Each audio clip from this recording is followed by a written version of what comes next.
நான் இன்றைக்கி நான் ஹீரோ கிடையாது, உங்கள் வீட்டு பையன்தான். கோவிட் டைமில் பிஃபோர் மாஸ்டர் எனக்கு என்ன படம் வரும்னு எனக்கு தெரியாது. சினிமா தான் எல்லாமே நம்மளுக்கு தேட்டரே இல்லைன்னு சொல்கிறாங்க, திருப்பி ஆடியன்ஸ் வருவாங்களா இல்லையான்னு சொல்கிறாங்க. என்ன பண்ணுறதுன்னு சொல்லிட்டு ரொம்ப ஒரு மாதிரி உடஞ்சிட்டேன். அது யாருக்குமே தெரியும். பயந்துட்டு சினிமாவுக்கு எனக்கு இல்லை.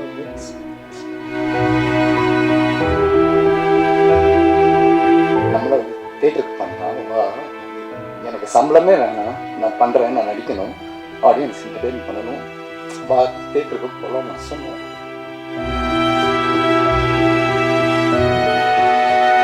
ஒரு கிரிக்கெட் டீமில் இருக்கிறவங்களுக்கு இந்த படம் ஆரம்பிக்கிறது ஹெல்ப் பண்ணியிருக்காங்க.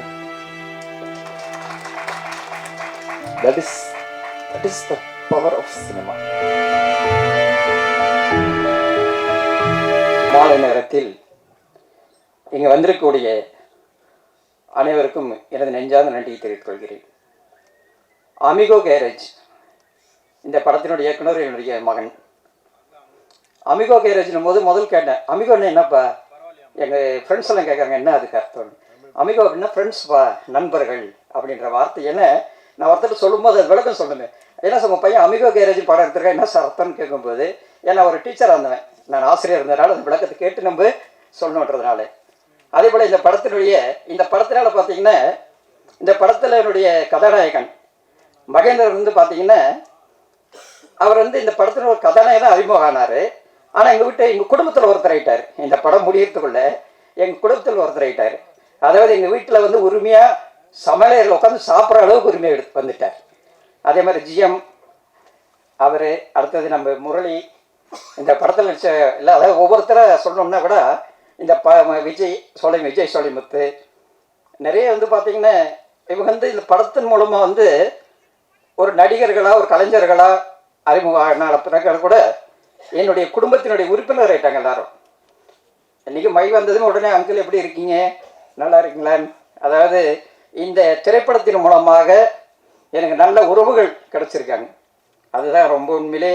அதே மாதிரி இந்த ஒரு திரைப்படம் இருக்கிறதுக்கு எவ்வளோ கஷ்டம் இருக்கிறது எங்கள் பையன் இந்த படத்தை எடுக்கும்போது தான் நான் அந்த அனுபவத்தை உணர்ந்தேன். ஒரு திரைப்படம் எடுப்பது எவ்வளோ கடினம், எத்தனை பேரோட உழைப்பு அதில் இருக்குது என்ற ஒரு உண்மையான யதார்த்தத்தை இந்த படத்தின் மூலமாக நான் தெரிந்து கொண்டேன். மேடம் வந்து தொகுப்பண்ணி அவங்க சொல்லிட்டாங்க, இந்த படம் வந்து எல்லாருக்குமே பிடிச்ச மாதிரி கண்டிப்பாக இருக்கும் அப்படின்னு சொல்லி. பாடல்கள் அவ்வளோ அருமையாக வந்து நம்ம பாலமுரளி அவர்கள் வந்து இசையமைச்சிருக்காரு. அதே மாதிரி ஸ்டண்ட் வந்து நல்லா பார்த்தீங்கன்னா ஸ்டண்ட் அருமையாக, எல்லாம் எது சொல்கிறதுன்னு தெரியல, எல்லாமே வந்து பிடித்தமாக இருக்குது. இந்த ஊடக நண்பர்கள், பத்திரிகை துறைகள் அனைவரும் வந்து என்னுடைய மகனுடைய முதல் படத்திற்கு உங்களுடைய ஆதரவை கொடுக்கணும். வளர்ச்சி வந்து மென்மேலும் அவன் வளர்ந்து இந்த திரையுலகத்துக்கு ஒரு முன்னுதாரணமாக இருக்குன்னு சொல்லி கேட்டுக்கொள்கிறேன். அது ஹீரோயின் அவர்களுக்கும் என்னுடைய நன்றியை தெரிவித்துக் கொள்கிறேன். உங்களுடைய கருத்துக்களை பகிர்ந்ததற்கு. அடுத்ததாக theatrical release action reaction Jenneys அவர்களை ஒரு சில வார்த்தைகள் பேசுவதற்காக அழைக்கிறேன். அனைவருக்கும் வணக்கம். அமிகோ கேரேஜ் இந்த டைட்டில், இந்த படம் நாங்கள் கமிட் ஆகிறதுக்கு முன்னாடியே நம்மளை ரொம்பவே கனெக்ட் பண்ணி ரொம்ப அட்ராக்ட் பண்ண ஒரு டைட்டில். இப்போது அதோட விளைவு எப்படின்னா, எங்களோட தியேட்டரிக்கல் ரிலீஸ்க்கான அப்ரோச்சில் அது தெரியுது. கடந்த 2 நாட்களாக இந்த படத்தோடைய போஸ்டர்ஸ் அண்ட் ட்ரெய்லர் இந்த விஷயங்களை வச்சு நாங்கள் மூவ் பண்ணும்போது தியேட்டர் சைடில் ஒரு நல்ல ரெஸ்பான்ஸ் இருக்குது, நிறைய பேர் விரும்பி கேட்குறாங்க. ஸோ இது எங்களுக்கு ஹாப்பியாக இருக்குது. நாங்கள் எங்களோட கம்பெனி ஆக்ஷன் ரியாக்ஷன் நிறுவனம் மூலமாக சின்ன படங்களை நாங்கள் திரையரங்களில் கொண்டு வந்துட்டுருக்கோம். இப்போது அமிகோ கேரேஜ் மாதிரி ஒரு அடுத்த கட்டத்தில் ஒரு தரமான டெக்னிக்கலி வெரி குட்டான ஒரு படம் எங்களுக்கு கிடச்சிருக்கிறது எங்களுக்கு வெரி ஹாப்பி. ரொம்ப நல்ல டெக்னிக்கல் டீம். ஏன்னா கடந்த சில நாட்களுக்கு முன்னாடி தமிழ் சினிமாவோட வெற்றி பெற்று கொண்டிருக்கும் தயாரிப்பாளர்களோட ஒரு கான்ஃபரன்ஸில் கலந்துக்கிற வாய்ப்பு கிடச்சிது. அப்போது அவங்க சொன்ன விஷயம், இப்போது இந்த லேட்டஸ்ட்டாக இந்த ட்ரெண்ட் எப்படி போயிட்டுருக்குது, ஃபுட்ஃபால் கம்மியாக இருக்குது அப்படின்றத தாண்டி எப்படி இருந்தால் அடுத்த லெவலில் சர்வே பண்ண முடியும் அப்படின்னு டிஸ்கஸ் பண்ணும்போது, படத்துடைய ஃபர்ஸ்ட் லுக்கிலேருந்து ஒரு ப்ரோமோ கட்லேருந்து எப்படி நம்ம கனெக்ட் பண்ணி முதல்ல காமன் ஆடியன்ஸுக்கு முன்னாடி நம்ம திரைத்துறை சம்மந்தப்பட்டவங்க, இந்த வணிக ரீதியாக இருக்கிறவங்களை அட்ராக்ட் பண்ணால் மட்டும்தான் அவங்க அதை ரிசீவ் பண்ணி மக்கள்கிட்ட கொண்டு சேர்க்கறதுக்கு ரெடியாக இருப்பாங்க அப்படின்னு சொன்னாங்க. அது எல்லாத்தையுமே நம்மளுடைய அமிகோ கேரேஜ் நிறைவு செஞ்சுருக்குன்னு நான் நம்புகிறேன். ஏன்னா அதோட ஃபர்ஸ்ட் லுக்காக இருக்கட்டும், தென் நேற்று வெளியான அந்த ட்ரெய்லராக இருக்கட்டும், எல்லாமே படத்துக்குள்ள ஒரு கதை சொல்லும் இந்த மெத்தோட வந்திருக்கிறது பார்த்தீங்கன்னா இது ஒரு ஸ்டஃபுள்ள ஒரு கண்டென்ட் அப்படின்ற நம்பிக்கையை கொடுத்துருக்கு. இந்த படத்தை நாங்கள் வெளியிடுறதுல பெருமையாக ஃபீல் பண்ணுறோம். இந்த டீம் பற்றி சொல்லணுன்னா நிறைய பேர் இருக்காங்க, நிறைய talented established technician and artist இருக்காங்க. மகேந்திரன் ஒரு 10 வருடங்களுக்கு மேலாக ஒரு அன்பு சகோதரர், முதல் மாதிரி அவரோட படத்தில் ஒரு விநியோகம் செய்கிறதுக்கு அவர் வணிக ரீதியான வாய்ப்பு கிடச்சிருக்குது. தென் நாயகி, இந்த நாயகியை வந்து நாம் இதுக்கு முன்னாடி வீரன் படத்தில் பார்த்துருப்போம். அவங்க செலக்டிவாக படங்கள் பண்ணிகிட்ருக்காங்க. ரொம்ப சப்போர்ட்டிவாக அந்த ப்ரொமோஷன்ஸ்லாம் நீங்கள் அதர் ஸ்டேட்லேருந்து வந்திருக்காங்க. அதெல்லாம் ஹாப்பியாக இருக்குது. ஏன்னா நிறைய டைமில் சூழ்நிலை காரணமாக வளர்ந்து வரக்கூடிய ஆக்டர்ஸ்க்கு வந்து ப்ரொமோஷனில் கலந்துக்கிறதுக்கு டைம் இருக்காது. ஏன்னா பெரிய ஹீரோஸ் பெரிய ஹீரோயின்ஸ்க்கு வந்து நிறைய டைம் பிளான் பண்ண முடியும், இவங்களால் அங்கேருந்து வர முடியாது. மகேந்திரனும் அதே மாதிரி வேறு ஒரு ஷூட்டை பிளான் பண்ணிட்டு கரெக்டாக வந்திருக்காரு. இந்த மாதிரி இந்த வீக் ஃபுல்லாக எங்களோட ப்ரொமோஷனில் கூட இருந்தாங்க. இப்படி நல்ல சப்போர்ட்டிவான ஆர்டிஸ்ட் கிடச்சிருக்கிறது அந்த படத்துக்கு ஒரே பலம். நல்ல டெக்னிக்கல் டீம், மியூசிக் டைரக்டர், எடிட்டர்னு எவ்ரி திங், எல்லாருமே ரொம்பவே ஸ்ட்ராங்கான ஆளுங்க. ஸோ இது எங்களுக்கு ஒரு நல்ல ஒரு வரம். இந்த படம் 15ஆம் தேதி ரிலீஸ் ஆகுது தேட்டரில். விரைவில் அடுத்த கட்ட பிளாட்ஃபார்ம்ஸ் மூலமாகவும் உங்களை என்டர்டெயின் பண்ணும். இந்த வாய்ப்பை கொடுத்த தயாரிப்பாளருக்கு நன்றி. இதை எனக்கு பரிந்துரைத்த நண்பர் ரொசாரி அவர்களுக்கு நன்றி. அனைவருக்கும் நன்றி. மீடியா தொடர்ந்து உங்களோட ஆதரவை எங்களுக்கு சப்போர்ட் பண்ணுங்க. தேங்க்யூ. Thank you sir. அடுத்ததாக ஒரு படத்தை வந்து அடுத்த கட்டத்துக்கு கொண்டு போகணும் அப்படின்னு சொன்னா அந்த விஷுவல் வந்து எந்த அளவுக்கு இருக்கு அப்படிங்கறது தான் பார்ப்போம். சினிமாட்டோகிராஃபி, அதாவது விஜயகுமார் சோலைமுத்து சார் அவர்களை ஒரு சில வார்த்தைகள் பேசுவதற்காக அழைக்கிறோம். அனைவருக்கும் வணக்கம். எனக்கு இது முதல் மேடை, எப்படி பேசுறதுன்னு தெரியாது. லைட் முன்னாடி நிற்கிறதே கொஞ்சம் பயமாக தான் இருக்குது. ரொம்ப நன்றி இந்த வாய்ப்புக்கு. பிரசாந்த், விரைவில் படம் ரிலீஸ் ஆகணும்னு கல்யாணம் தான், அதுக்காக தான் நான் வெயிட் பண்ணிகிட்ருக்கேன். சீக்கிரமாக பண்ணிடலாம். ரொம்ப நன்றி. உங்களுடைய சப்போர்ட் ரொம்ப முக்கியம். நீங்கள் நல்லபடியாக எழுதி நல்ல ரெஸ்பான்ஸ் பண்ணுவாங்கன்னு நினைக்கிறேன். தேங்க்யூ. 15 தேட்டர் ரிலீஸ் பாருங்கள், பார்த்துட்டு ஃபீட்பேக் கொடுங்க. நன்றி. வார்த்தைகள்னு சும்மா சொன்னோம், அதுக்காக சில வார்த்தைகள்லயே முடிச்சிட்டீங்க. ஓகே, அடுத்ததாக மியூசிக் டைரக்டர் பத்தி கண்டிப்பா சொல்லியே ஆகணும். கஜினிகாந்த் ஹரஹர மகாதேவன் எல்லாருக்குமே வந்து பரிச்சயமான திரைப்படம் தான். இந்த படத்துல வந்து உயிரோட்டம் கொடுக்கறது வந்து மியூசிக் எல்லா படங்களுக்கும். அந்த வகையில பாலமுரளி பாலு சார் அவர்களை ஒரு சில வார்த்தைகள் பேசுவதற்காக வைக்கிறோம்.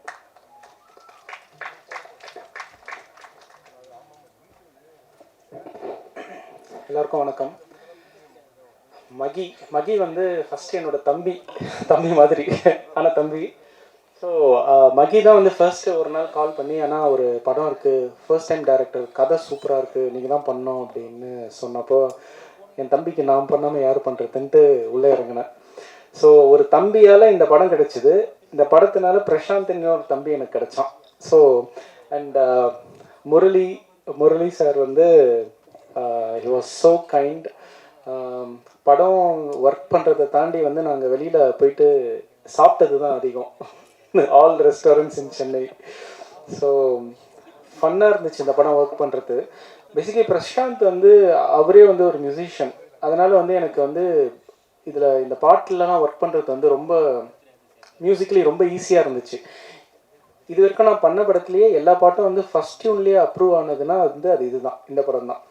எப்பயுமே வந்து ஒரு மியூசிக் டைரக்டர் வந்து ஒரு சுச்சுவேஷனுக்கு வந்து ஃபர்ஸ்ட் டியூன் போடுறப்போ அதில் வந்து அப்படியே ஒரு ஹார்ட் அண்ட் சோல்லேருந்து அப்படியே ஒரு ஹார்ட்லேருந்து ஒரு ஸ்லைஸ் வரும், அது ஆட்டோமேட்டிக்காக அது வந்து மேலேருந்து வரது. ஆனால் அந்த டியூன் அப்ரூவ் ஆகாமல் செகண்டு நம்ம போகிறோம்னு வச்சுக்கோங்களேன், அது எப்பயுமே வந்து ஒரு அசம்பிள்டு டியூனாக தான் இருக்கும். ஒரு A² + B² = 2AB அந்த மாதிரி இங்கேருந்து கொஞ்சம் அங்கேருந்து கொஞ்சம் இதை வச்சு இப்படி போய் எப்படி போகலாம் அப்படின்ட்டு. ஸோ அந்த மாதிரி இருக்கிறப்போ வந்து இந்த படத்தில் வந்து ஃபர்ஸ்ட் டியூனே வந்து ஃபைனலானது வந்து எனக்கு ரொம்ப பேசிக்லி ரொம்ப சந்தோஷத்தை கொடுத்துச்சு. ஏன்னா வந்து அதுதான் வந்து ஆர்கானிக்கலி மேலேருந்து என் கைக்கு வந்து வாசிச்ச டியூன்ஸ் எல்லாமே. ஸோ ரொம்ப ஹாப்பி. அண்ட் கார்த்திக் எல்லா பாட்டையும் அவர் தான் எழுதினார். ஸோ கார்த்திக் இருந்தால் வந்து எனக்கு ரொம்ப ஈஸியாக இருக்கும் வேலை. டியூன் பண்ணி கொடுத்துட்டா ஃபஸ்ட்டு ஒரு 4-5 லிரிக்ஸ் வெர்ஷன் அனுப்பிச்சிடுவார். ஸோ இதில் எதை செலக்ட் பண்ணுறதுலன்றதுல தான் நம்மளுக்கு பெரிய பிரச்சனையாக இருக்கும். ஒரு வெர்ஷன் அனுப்பிச்சா ஓகே இதை மாற்றுங்க ப்ரோ அதை மாற்றுங்க ப்ரோன்னுவான். அவர் ஒரு 3-4 சரணம் 2 பல்லவி அனுப்பிச்சிட்டு இதுக்கப்புறம் உங்கள் பாட வச்சு நீங்கள் பார்த்துக்கோங்க அப்படின்னு என்கிட்ட கொடுத்துருவாரு. ஸோ எல்லாமே நல்லா இருக்கிறதுனால எதை செலக்ட் பண்ணுறதுன்னு தெரியாமல் ரொம்ப கஷ்டப்பட்டோம். ஸோ உங்களால் நாங்கள் கொஞ்சம் கஷ்டப்பட்டிருக்கோம். So thank you so much. ரொம்ப ஹாப்பியாக இருக்குது. ஒரு சில வருஷங்கள் கழித்து திருப்பியும் வரேன். இங்கே ஒரு 3-4 வருஷம் கழித்து திருப்பியும் ஒரு ப்ரெஸ் மீட்டுக்கு வந்து இங்கே பேசிகிட்டு இருக்கேன்னு நினைக்கிறேன். Thank you so much.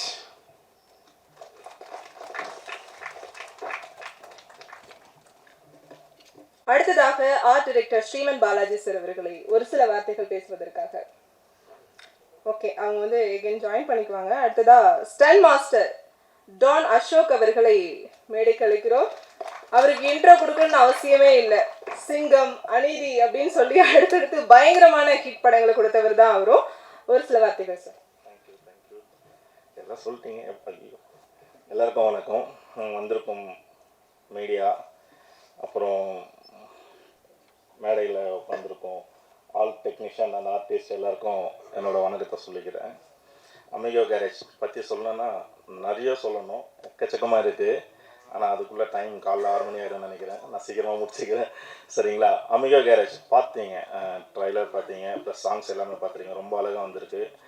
ஆக்ஷன்லாம் எவ்வளோ லைவாக பண்ணணுமோ அவ்வளோ லைவாக பண்ணியிருக்கோம். அவ்வளோ லைவாக பண்ணி கொடுத்துருக்காரு ஹீரோ. நாங்கள் சொன்னதை கேட்டு மகி ஹீரோ அவரை பற்றி சொல்லணுன்னா சொல்லவே தேவையில்லை, அவ்வளோ இருக்குது. என்ன சொல்கிறதுனே வரல எனக்கு, அந்தளவுக்கு நிறைய விஷயம் இருக்குது. என்ன சொன்னாலும் முடியாது அப்படின்னு சொல்லாமல் நான் பண்ணுவேன் அப்படின்ற எவ்வளோ ரிஸ்க்கான ஷாட்ஸாக இருந்தாலும் அவ்வளோ லைவாக எங்களுக்கு பண்ணி கொடுத்ததுக்கு தேங்க்யூ சார். அப்புறம் வந்து பிரசாந்த் டைரக்டரை பற்றி சொல்லணுன்னா நான் சொல்லலான்னு பார்த்தேன், அது வந்து பாலா சார் சொல்லிட்டாரு. பிரசாந்த் வந்து எனக்கும் ஒரு நல்ல தம்பி கிடைச்சான் அப்படின்னு சொல்லிட்டு நான் அவனை பார்க்கும்போதெல்லாம் ஃபீல் பண்ணிட்டே இருப்பேன். ஏன்னா அந்தளவுக்கு ஜாயின் பண்ணும்போது நார்மலாக தான் இருந்தோம். ஆனால் போக போக பயங்கர ஒரு பாண்டிங் எங்களுக்குள்ளே, பயங்கரமான ஒரு நட்பு உருவாயிடுச்சு எங்களுக்கு. அப்பா சொன்னார் கிச்சன் வரைக்கும்லாம் போயிட்டு சாப்பிடுவோம் அப்படின்னு. நிஜமாக அவங்க வீட்டில் சமைச்செல்லாம் சாப்பிட்ருக்கோம் நாங்கள், அந்தளவுக்குலாம் ஃபன் பண்ணியிருக்கோம். அதுக்கப்புறம் பார்த்தோன்னா வீட்டில் இந்த படம் ஸ்டார்ட் பண்ணி வீட்டில் எவ்வளோ நாள் இருந்தான்னு தெரியாது. பாதி நாள் அமிகோ கேரேஜ்லேயே தான் வாழ்ந்தாங்க இந்த டோட்டல் டீமு. எனக்கு அது மட்டும் நல்லா தெரியும். நானும் அது நடுவில் போயிட்டு வந்துடுவேன். ஓகே, நான் இதோட முடிச்சுக்கிறேன், ரொம்ப வரல. படம் ரொம்ப சூப்பராக வந்திருக்கு. எல்லா தியேட்டரில் பார்த்து சப்போர்ட் பண்ணுங்கள். தேங்க்யூ. தேங்க்யூ டான் அசோக் சார். அடுத்ததான் லிரிசிஸ்ட் கார்த்திக் சார் அவர்களை வந்து ஒரு சில வார்த்தைகள். இவரும் அதே மாதிரி தான், ரெமோல ஸ்டார்ட் ஆகி வதந்தி வரைக்குமே அவருடைய வரிகள் வந்து இன்னுமே சோஷியல் மீடியா பேஜில் வந்து ட்ரெண்டில் தான் இருந்துட்டு இருக்கு. அதே மாதிரி தான் அமிகோ கேரேஜ்லேயும் இவருடைய வரிகள் பேசுது அப்படின்னு நம்புகிறேன். எல்லாருக்கும் வணக்கம். இந்த அமிகோ கேரேஜ் வந்து பார்த்திங்கன்னா நாங்கள் ஒரு ஜாலியாக ஒர்க் பண்ண ஒரு ப்ராஜெக்ட். எப்படின்னு பார்த்தீங்கன்னா, பிரசாந்த் வந்து ஃபஸ்ட் எங்களோட ஆஃபீஸ்க்கு, பிரசாந்தும் விஜயகுமாரும் எங்கள் நண்பர் தான், டிஓபி. ஸோ அவங்க ஆஃபீஸ்க்கு வந்து முதல்ல மீட் பண்ணி பேசிகிட்டு இருக்கும்போது ஜாலியாக உட்காந்துட்டு பேசிகிட்டு இருந்தோம். இந்த மாதிரி ஒரு படம் பண்ண போகிறோம், சரி பண்ணலாம் அப்படின்னு சொல்லிட்டு மியூசிக் டைரக்டர் யாருங்கும்போது பாலமுரளி பாலு அப்படின்னு சொல்லும்போது நானும் அவரும் நிறைய ஒர்க் பண்ணியிருக்கோம். ஸோ நாங்கள் வெயிட் பண்ணிட்டு இருந்தது இந்த மாதிரி ஒரு படம், ஒரு கதைக்களமாக இது வரைக்கும் நிறைய ஒரு 4-5 படம் ஒர்க் பண்ண எல்லாருமே நல்லா செம்ம காமெடி ஃபன்னாக அப்படி ஜாலியாக இருக்கும். ஸோ ஃபஸ்ட் டைம் வந்து இது மாதிரி ஒரு எமோஷ்னலாக ஒரு ஆக்ஷன் எல்லாமே கலந்த ஒரு என்டர்டெயின்மெண்ட்டான ஒரு படம். அதில் ஒரு ஜாலியான சாங் இருக்கணும், அதில் ஒரு நல்ல ஒரு ஃபீலிங்கான ஒரு சாங் இருக்கணும், அப்படியே ஒரு பேக்கேஜ் அமைஞ்சது. நான் உடனே ஃபோன் பண்ணி சொன்னேன், நம்ம ரொம்ப நாள் வெயிட் பண்ணிட்டு இருந்த ஒரு படம் ஒன்று கிடச்சிருக்கு, நம்ம இந்த கண்டிப்பாக இது ஸ்கோர் பண்ணணும்னு சொல்லிட்டு. ஸோ இன்னொன்று என்னென்னு பார்த்தீங்கன்னா, பிரசாந்த் வந்து அவர் நல்லா பாடுவார், அவர் நல்லா லிரிக் எழுதுவார். ஸோ அதனால் அவர் கூட வந்து உட்காந்து ஒர்க் பண்ணுறது ரொம்ப ஈஸியாக இருந்தது. ரொம்ப டக்குன்னு இப்படி தான் வேணும் அப்படின்றது ஒரு ஸ்கேல் செட் பண்ணியிருப்பார், அதுலேயே ஒர்க் பண்ணிடுவோம், ரொம்ப ஈஸியாக ஒர்க் பண்ணலாம். ஸோ அதே மாதிரி நான் படம் பார்த்துட்டேன். ரொம்ப காமெடி சீக்வன்ஸ் ஆகட்டும், ஆக்ஷன் ஆகட்டும், உங்களுக்கு எல்லாமே வந்து விஷுவல்லேருந்து எல்லாமே ஒரு அட்டகாசமாக வந்திருக்கு. ஸோ எனக்கு தெரிஞ்சு வந்து ரொம்ப நாள் கழித்து ஒரு கலவையாக நம்ம சொல்ல போனால் ஒரு சுப்பிரமணியபுரம் வந்து எப்படி ஒரு எஃபெக்ட் க்ரியேட் பண்ணிச்சோ அந்த மாதிரி வந்து நம்ம அமிகோ கேரேஜ் வந்து ஒரு இப்போ கரண்ட் ட்ரெண்டில் ஒரு எஃபெக்ட் க்ரியேட் பண்ணணுன்னு நம்புகிறேன். கண்டிப்பாக நம்ம மீடியா வந்து நீங்கள் தான் எழுதி அதை வந்து கண்டிப்பாக அடுத்த கொண்டு போகணும். அதே மாதிரி பாலமுரளி பாலு வந்து லாஸ்ட் டைம் சிக்லெட்ஸ் ஆடியன்ஸ்க்கு அவர் இங்கே வரல, யூஎஸ்லேருந்து மாட்டிக்கிட்டாரு. ஸோ ரொம்ப நாள் கழித்து அவரோட மேடையை பகிர்ந்துக்கிறேன். ஸோ அதுவே ஒரு சந்தோஷமான விஷயம். ஸோ மகி என்ன சொல்லணும், அவர் வந்து ப்ரோ வந்து செம்ம படத்தில் ஆக்ஷன் ஸ்டண்ட் எல்லாமே வந்து செம்மையாக பண்ணியிருக்காரு. ஸோ அந்த படம் பார்த்ததுனால சொல்கிறேன், நீங்களும் கண்டிப்பாக எல்லாருமே வந்து தேட்டரில் பார்த்து இந்த படத்துக்கு வந்து ஒரு பெரிய ஒரு மஞ்சுமல் பாய்ஸ் வந்து எப்படி இப்படி கலெக்ஷன் கட்டிகிட்டு இருக்காங்களோ அதே மாதிரி நம்ம அமிகோ பாய்ஸும் வந்து அமிகோஸ் பாய்ஸ் வந்து கலெக்ஷன் கட்டணும். அதுக்கு நீங்கள்லாம் வந்து சப்போர்ட் பண்ணணும். ஸோ மெயினாக மீடியா தான் வந்து உங்கள் கையில் தான் இருக்குது. இந்த மாதிரி ஒரு புது இயக்குனர் புது கலைஞர்கள் கொண்ட ஒரு படத்தை வந்து நீங்கள் பார்த்தீங்கன்னா டிஓபியும் வந்து ஃபஸ்ட்டு படம், டைரக்ஷனும் ஃபஸ்ட்டு படம். ஸோ இதெல்லாம் வந்து ஒரு அடுத்த கட்டத்துக்கு கொண்டு போகக்கூடிய ஒரு சக்தி வந்து மீடியா கிட்ட தான் இருக்குது. ஸோ கண்டிப்பாக நீங்கள் தான் இந்த படத்தை அடுத்த கட்டத்துக்கு கொண்டு போகணும். ஸோ எனக்கு இந்த படத்தில் ஒரு 4 பாடல்கள் எழுதிருக்கு வாய்ப்பு தந்த இசையமைப்பாளர் ஆகட்டும், இயக்குனர், தயாரிப்பாளர். ஸோ தயாரிப்பாளர் தான் வந்து அவர் பையனுக்கே அவ்வளோ நம்பிக்கையாக வந்து ப்ரொடியூஸ் பண்ணி பண்ணுறதுன்றது வந்து இந்த காலத்தில் ஒரு அபூர்வமான விஷயம். ஸோ அவர் பண்ணியிருக்காரு. ஸோ அவர் வச்ச நம்பிக்கை, அதுவும் இல்லாமல் இந்த கதை அப்படி இருக்குது. கண்டிப்பாக இந்த படம் மிகப்பெரிய வெற்றி பெறும். இந்த வெற்றி கூட்டணியில் நானும் இருக்கேன்னு நினச்சி நான் சந்தோஷப்படுறேன். மீண்டும் ஒரு முறை அனைவருக்கும் நன்றி, வணக்கம் அப்படின்னு சொல்லி நம்புறேன். அடுத்ததாக ஆடியோகிராஃபர் டோனி அவர்களை ஒரு சில வார்த்தைகள் பேசுவதற்காக. அனைவருக்கும் கணேஷ் படம் நல்லபடியாக வந்திருக்கு, நல்லா வந்திருக்கு. உண்மையிலேயே நம்பிக்கைக்குரிய படமாக இருக்கும். மாஸ்டர் மேதன் ப்ரோவுக்கும் சரி, இயக்குனருக்கும் ஒரு நல்ல ஒரு அடுத்த ஒரு கட்டத்துக்கு இதாக இருக்கும். அனைவரும் சப்போர்ட் பண்ணுங்கள். உங்களோட ப்ரெஸ் மீடியாவோட சப்போர்ட்டில் தான் கண்டிப்பாக நாங்கள்லாம் வந்துட்டுருக்கோம். தேங்க்யூ. படத்தினுடைய வில்லன் தசரதி அவர்கள், அதாவது சமீபத்தில் தான் ரணம் அப்படிங்கிற படத்தில் வந்து நான் அவரை சந்தித்தேன். படத்தில் அவர் வந்து மிரட்டலாக நடிச்சிருக்கிறாரு. அதே மிரட்டல் வந்து நம்மளுடைய அமிகோ கேரேஜ்லேயும் வந்து அவருடைய மிரட்டலை வந்து பார்க்க முடியுது. அவரை வந்து ஒரு சில வார்த்தைகள் பேசுவதற்காக.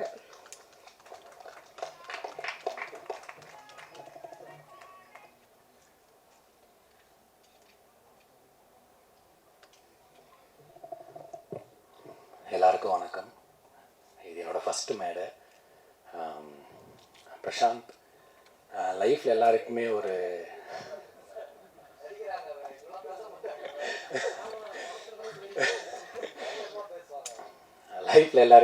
சேஞ்சிங் மூமெண்ட்டுன்னு ஒரு விஷயம் இருக்கும். அது வந்து என் லைஃப்பில் வந்தது பிரசாந்த் தான். ஆக்சுவலாக வேறு ஒரு கெரியரில் இருந்தேன். அவன் டெபியூ பண்ண ஷார்ட் ஃபிலிம்லேயுமே ஆக்சுவலாக அதில் நானும் இருந்தேன். ஸோ இன்றைக்கி அவன் டெபியூ பண்ணுற ஃபியூச்சர் ஃபிலிம்லேயுமே அதில் நான் இருக்கேன். ரொம்ப நன்றிட ஆப்பர்ச்சுனிட்டிக்கு.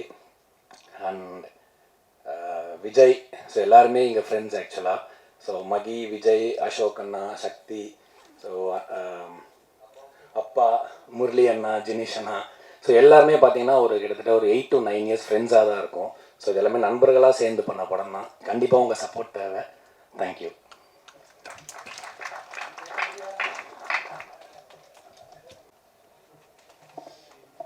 வந்திருக்கும் அனைவருக்கும் வணக்கம்.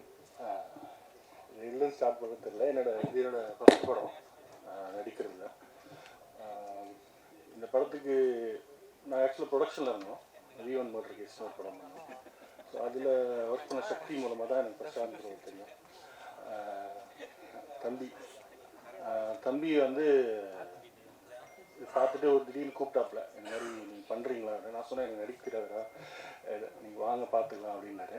ஸோ அங்கேருந்து சப்போர்ட் பண்ணது தான் எனக்கு எல்லாருமே. அங்கே ஒரு தம்பி, நம்ம தசரதி, அப்புறம் டிஓபி, அப்புறம் விஜயண்ணா, அப்புறம் மை கூட நல்ல க்ளோஸ் ஆகிட்டோம். ஸோ அடுத்தது நாங்கள் ஒரு ப்ராஜெக்ட் ஒன்று பண்ணிகிட்ருக்கோம். அது கூடி சீக்கிரம் வரும். அண்ட் அப்பா இல்லை, அவர் சொன்ன மாதிரி தான் எல்லோரும் ஒரு ஃபேமிலியாக இருந்தாங்க இங்கே. எல்லாருக்கும் நன்றி. அப்புறம் என்னோடய ஒய்ஃப் வந்திருக்காங்க, அவங்களுக்கு நன்றி. என் பசங்க, தேங்க்யூ. உங்களுடைய முதல் படம் அப்படின்னு சொல்லி நீங்கள் சொல்லியிருந்தீங்க. பட் முதல் படம் அளவுக்கு இல்லை, அந்த அளவுக்கு உங்களுடைய நடிப்பு இந்த ட்ரெய்லரில் வந்து பார்க்க முடிஞ்சது சார்.